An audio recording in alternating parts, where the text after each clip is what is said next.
And here we go again, another chip shortage that's going to impact your next car because it just might get more expensive.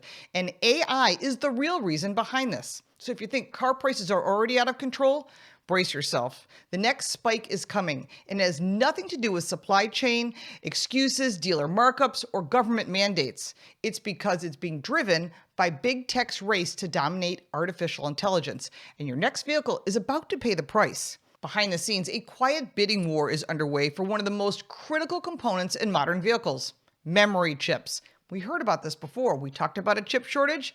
This is what it is.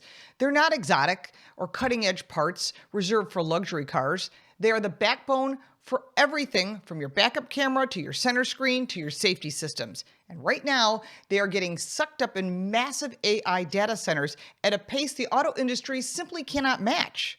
Companies like Google, Microsoft, OpenAI are spending billions of dollars building out AI infrastructure. These operations require enormous volumes of performance memory as well as energy, and the same category of chips that's used throughout today's vehicles, that's what they need. And the difference is they are willing to pay more for them, lock in longer-term contracts, and move faster than any automaker could possibly do. In a market driven by profits, that changes everything. Chip manufacturers that include Samsung, SK Hynix, and Micron are shifting production toward AI demand because that is where the profits are strongest. Any good company would do that, and that leaves fewer chips available for automakers, and the ones that are available are getting more expensive by the day. Automakers are already feeling it. Executives at Ford Motor Company have acknowledged rising costs tied to memory chips, even as they try to reassure investors that supply remains stable for now. But that stability is fragile, and industry analysts are warning that shortages could begin to impact production as soon as the late 2026. Some companies are exposed more than others. EV-focused brands like Tesla and Rivian face added risk because their vehicles rely even more heavily on advanced computer systems. Traditional automakers like General Motors and Ford Motor Company may have a little bit more flexibility, but they are still tied to the same supply chain realities. So what does this mean for you? It means the car you want may cost more, take longer to arrive, or come with fewer features than expected. And we've seen this before.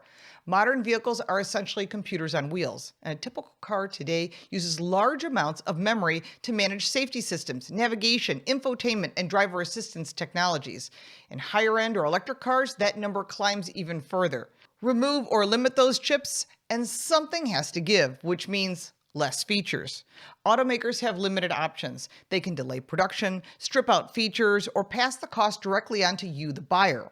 And if history is any guide, they will do some of the combination of all of those three, which means prices will get higher, less options, and longer times to get product to the market. Now, we saw this during the last chip shortage. Vehicles were shipped without features that customers had already paid for, with vague promises they might be added back later, which they weren't. And in many cases, those features just didn't come back at all or just weren't offered. Now imagine that scenario again, only this time driven by long-term shift in how chips are allocated globally. Some automakers are trying to get ahead of the problem. Toyota Motor Company and Honda Motor Company are working closely with semiconductor suppliers to secure long-term agreements. It has a smart strategy, but it also highlights a bigger issue. The auto industry is no longer in control of its own destiny when it comes to critical technology. It is competing with Silicon Valley, and Silicon Valley has deeper pockets. There is also a lesson here that automakers would rather not admit. For years, they pushed more screens, bigger screens, more software, and more complexity in vehicles, selling it as innovation. But that strategy came with a cost, and now that cost is showing up in the form of supply chain vulnerability. These chips are critical to making those promises. Many drivers today are asking for less tech and just the basics. But with added technology that collects more data, including kill switches, which we've covered, and mandated safety systems, car brands are going to be forced to cut corners somewhere. And as we know, they will give up features and still collect data, track your every move, and sell that data.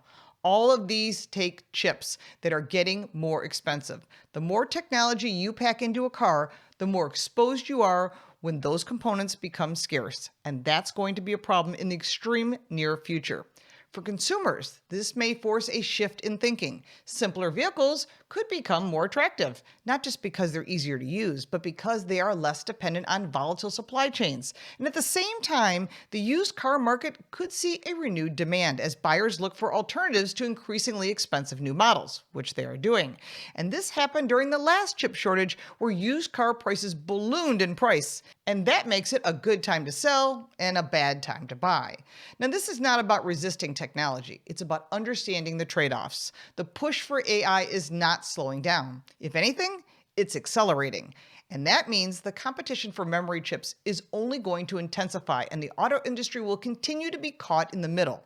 So the next time you see a higher price tag on a new vehicle, do not assume it's just inflation or a dealer markup. There's a good chance it's tied to a data center somewhere, running thousands of servers trained for the next generation of AI models.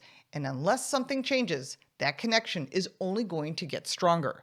Now is the time for car brands to realize that drivers want affordable vehicles with less technology. But will they listen to buyers? Well, we shall see. If you like this video, give it a like and subscribe for more videos like this, and check out our car review channel, Car Smarts. You can support me by buying me a cup of coffee, and if you want even more content, check out the links in the description. I'm Lauren Fix. Thank you so much for watching.